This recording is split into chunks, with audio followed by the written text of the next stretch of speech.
Kaya kanya-kanya silang negosyo, di ba? So, lahat yung pinagsama-sama. Yung 7-Eleven sa terminal. Sa kanila pa may sakayan. Yung 7-Eleven, may talagang Bakit nila? Pero nung sa may napuwente sa kanila. nga 7-Eleven. Ano ba? Ay, yung ano ba? Yung 7-Eleven. hindi na. Yung mga ano na lang. Cute mo naman sila.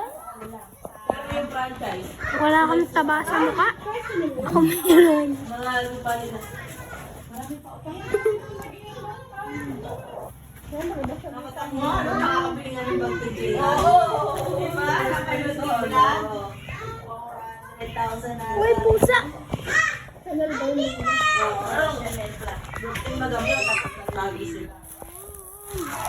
Sabi na masama daw. Ano Kasi lang? madam ano yung nanay nila, eh, di ba yung nakano, masama yung galing na yun. Kasi bonggoit niya daw, mayabang. Pero totoo naman daw doon, mayabang.